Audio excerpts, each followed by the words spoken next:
Bonjour et bienvenue à la chronique Le Tessel et le Burnout. Aujourd'hui, je vous arrive de la Colombie, donc avec la superbe vue sur la mer derrière moi. Donc, je suis très, très chanceuse. Mon setup de voyage, je pense que ça va fonctionner pour les besoins d'aujourd'hui. Alors, aujourd'hui, on parle de déni. Je vous partage une expérience à moi où on pourrait confondre un moment de clarté pour un moment de distraction. Puis, c'est quoi le rôle que le déni a joué là-dedans? Allons-y.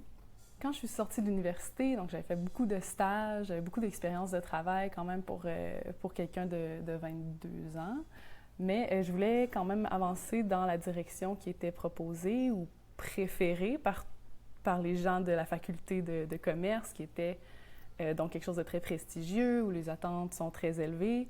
Et en fait, je me suis retrouvée avec un concours de circonstances exceptionnel quand même, où les exigences sur mon projet étaient à un autre niveau, complètement. Ça ressemblait pas du tout à ce que mes collègues de travail vivaient dans mon entreprise. Alors, je sortais de formation, puis je devais représenter mon équipe à l'international. Et ma courbe d'apprentissage était à pic comme ça. Il y avait aussi énormément de pression. Donc, si je faisais des erreurs, je savais que ça se pouvait qu'il y ait, dans quelques semaines, des milliers d'employés qui ne se fassent pas payer. Donc, c'était comme... Il y avait énormément de pression sur mes épaules, en plus de représenter mon équipe, en plus de sortir de formation. Donc, je ne savais pas vraiment qu'est-ce que je faisais. Donc, je vous emmène avec moi dans la scène. Je suis aux États-Unis, dans une salle de conférence avec plein de VP d'une énorme banque américaine. Et lorsqu'une question par rapport à mon sujet se présente, toutes les têtes se tournent vers moi. Définitivement la plus jeune dans la pièce. Et moi, je réponds à la question, je m'en sors à peine, je trouve que ça va quand même bien été. Phew. Je regarde vers la fenêtre, puis on dirait que je perds un peu le focus sur ce qui se passe, je peux respirer un petit peu. Puis en regardant au loin, je me dis, mais mon Dieu, il ne doit pas juste y avoir ça dans la vie. La pression, la politique, toujours travailler, voyager pour le travail, go, go, go. Il n'y a jamais de moment d'arrêt pour récupérer, pour intégrer tout ce qui est en train de se passer.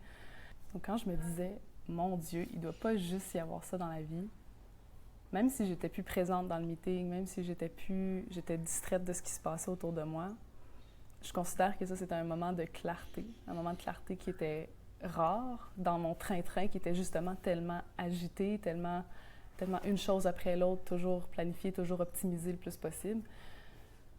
Ça peut être vu comme des moments de distraction, mais en fait, c'est de la clarté, c'est ton âme qui te parle.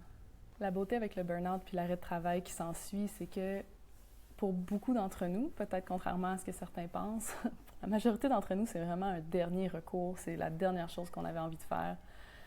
Puis j'aimerais ça que la réalité soit autrement, j'aimerais ça qu'on normalise les arrêts de travail préventifs, que les discussions, les conversations difficiles soient bienveillantes et donc accessibles pour qu'on puisse discuter des options puis de comment on se sent réellement au travail et dans notre vie avec les gens qui nous entourent, nos collègues, et qu'on se remette en question fréquemment parce qu'on ait le temps de se remettre en question, mais pour l'instant, c'est pas ça la réalité, donc je choisis d'en parler parce que ça sert à rien de le cacher. Et quand on arrête notre travail, souvent, c'est on frappe notre mur, on lève le drapeau blanc, on dit « je suis plus capable, je dois arrêter ». Puis dans mon cas, c'est quand j'ai pris mon arrêt de travail, donc 2 ans, une pandémie, des deuils, un moment sans domicile fixe, énormément de chamboulements plus tard, après l'anecdote que je viens de vous raconter, que j'ai compris que la ligne entre la persévérance et l'acharnement est très mince. Cette ligne-là, elle est tracée par ta capacité à nier. Si ta situation n'est pas soutenable à long terme, tu te dis que c'est juste un coup à donner, c'est un autre rush, que finalement tu te rends compte que ta vie, c'est un coup à donner, après coup à donner, après coup à donner, puis qu'il n'y a jamais de moment où ça se restabilise, où tu peux reprendre ton énergie, rejoins l'anti-résolution en janvier. C'est une petite cohorte de personnes qui, peu à peu, transforment leur mode de vie pour atteindre un niveau de paix et d'espace que ça fait longtemps qu'ils n'ont pas connu, puis qu'ils aimeraient retrouver dans leur vie.